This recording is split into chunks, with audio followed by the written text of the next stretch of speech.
राजस्थान में सियासत का नया मोर्चा खुल गया है, जहां सरकारी स्कूलों में बच्चे बुनियादी सुविधाओं के लिए तरस रहे हैं। पेपर लीक की घटनाएं युवाओं का भविष्य बर्बाद कर रही हैं और छात्रवृत्तियां महीनों से अटकी हुई हैं। वहीं शिक्षा मंत्री की सक्रियता एक बिल्कुल अलग मंच पर देखी जा रही है।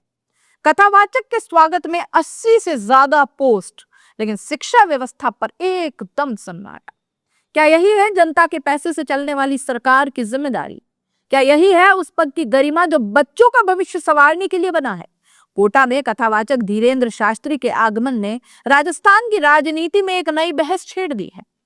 राजस्थान के शिक्षा मंत्री मदन दिलावर ने न केवल उनका भव्य स्वागत किया, बल्कि अपने आधिकारिक सोशल मीडिया अकाउंट से 80 से ज्यादा पोस्ट इस आयोजन को समर्पित कर दिए। चौंकाने वाले आंकड़े आपको बता देते हैं कि 80 पोस्ट कथावाचक के स्वागत और प्रवचनों पर हुआ है, लेकिन शिक्षा व्यवस्था की बदहाली पर 0, पेपर लीक जैसे गंभीर मुद्दों पर 0, बकाया छात्रवृत्तियों पर 0, स्कूलों की दुर्दशा पर 0। ये आंकड़े सिर्फ संख्याएं नहीं है दोस्तों, ये राज्य सरकार की विकृत प्राथमिकताओं का सबूत है। जब बच्चों को बुनियादी शिक्षा के लिए संघर्ष करना पड़ रहा है, तब मंत्री जी की ऊर्जा धार्मिक आयोजनों के प्रचार प्रसार में क्यों लग रही है? बांसवाड़ा डूंगरपुर से बीएपी के सांसद राजकुमार रोत ने इस मुद्दे पर सीधा सवाल खड़ा किया है। उनका सोशल मीडिया पोस्ट सरकार की नीतियों पर एक तीखी टिप्पणी है। सांसद रोत का बयान है कि बीते 2 हफ्तों में शिक्षा मंत्री का पूरा फोकस धार्मिक प्रवचनों पर रहा, जबकि प्रदेश की शिक्षा व्यवस्था पर कोई बयान नहीं है। स्कूलों की बदहाल हालत पर सन्नाटा है, पेपर लीक जैसे गंभीर मुद्दों पर चुप्पी है, बकाया छात्रवृत्तियों और शिक्षकों की कमी पर भी कोई सक्रियता नहीं है।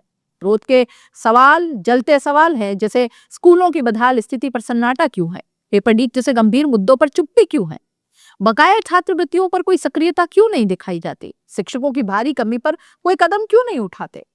लेकिन धार्मिक कार्यक्रम में शिक्षा विभाग के अधिकारियों की लगातार बैठकें क्यों? सांसद रोत ने एक और चुपता सवाल उठाया, झालावाड़ स्कूल हादसे के बाद ये सक्रियता क्यों नहीं दिखाई थी? जब बच्चों की जान जाती है तब कोई हरकत नहीं होती, लेकिन धार्मिक आयोजन में पूरी की पूरी मशीनरी झोंक दी जाती है। क्या यही है सरकार का चरित्र? क्या यही है जनता के प्रति जवाबदेही? क्या राज्य की प्रगति गुणवत्ता युक्त शिक्षा से होगी या फिर बाबाओं के कथा वाचन से?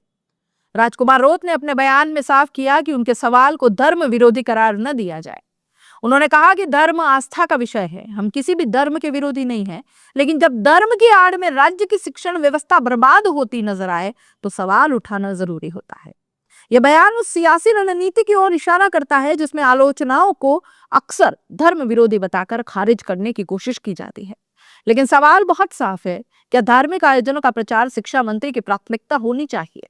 क्या सरकारी पद का इस्तेमाल व्यक्तिगत आस्था के प्रचार के लिए होना चाहिए?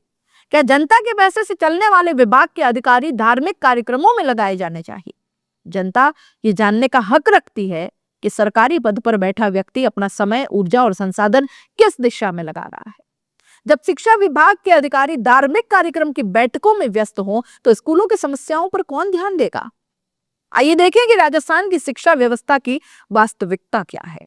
सरकारी स्कूलों की बात करें तो बुनियादी सुविधाओं का अभाव है, टूटी फूटी इमारतें हैं, छतों से टपकता पानी है, शौचालयों की कमी है, खासकर लड़कियों के लिए पीने के पानी की व्यवस्था ठप है, बिजली, पंखे, बेंच, डेस्क की कमी है।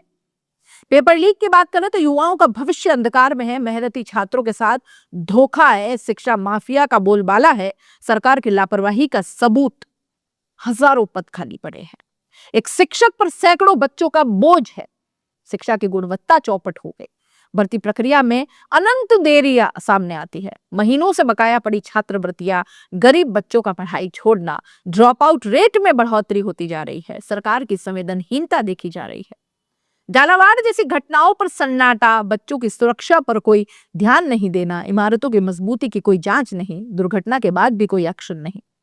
यह सिर्फ कोई शिकायतों की सूची नहीं है दोस्तों, ये राज्य की टूटती शैक्षणिक रीढ़ की तस्वीर है। जब बच्चे ठीक से पढ़ नहीं पाएंगे, जब उन्हें सुरक्षित माहौल नहीं मिलेगा, जब उनका भविष्य अंधकारमय होगा, तो राज्य का भविष्य कैसा होगा? क्या सत्ता में बैठे मंत्री अपने संवैधानिक जिम्मेदारियों से भटक रहे हैं? यह मुद्दा अब राजस्थान की राजनीति में एक बड़े विमर्श का रूप ले चुका है, लेना चाहिए।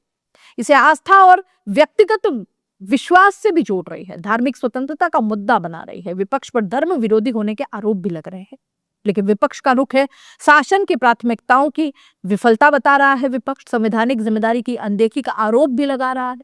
शिक्षा व्यवस्था की बर्बादी का सबूत यह मुद्दा इसलिए भी संवेदनशील हो जाता है क्योंकि राजस्थान की राजनीति में युवा और बेरोजगारी पहले से ही एक बड़ा सवाल है। पेपर लीक और शिक्षा व्यवस्था की बदहाली को लेकर सरकार पहले ही विपक्ष के निशाने पर है। ऐसे में शिक्षा मंत्री के धार्मिक कार्यक्रमों में इतनी बढ़ी हुई सक्रियता विपक्ष को नया सियासी हथियार देती हुई दिखती है। प्रदेश का युवा सब कुछ देख रहा है और समझ भी रहा है कि सरकार की प्राथमिकताएं किस दिशा में जा रही है। धर्म और आस्था व्यक्तिगत हो सकती है, इसमें कोई बुराई नहीं है, लेकिन मंत्री पद की जिम्मेदारी सार्वजनिक होती है।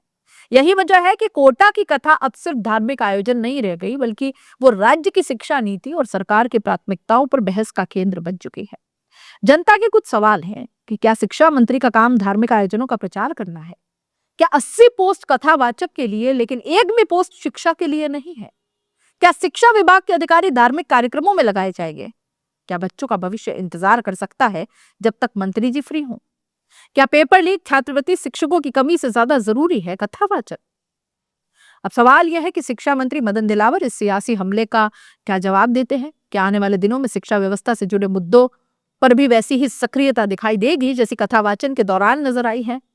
क्या मंत्री जी अपनी जिम्मेदारी याद करेंगे या सियासी बचाव में उलझे रहेंगे? 80 पोस्ट धर्म के लिए तो कब आएंगे 80 समाधान शिक्षा के लिए?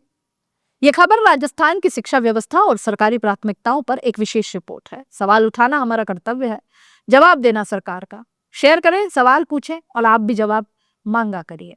नमस्कार।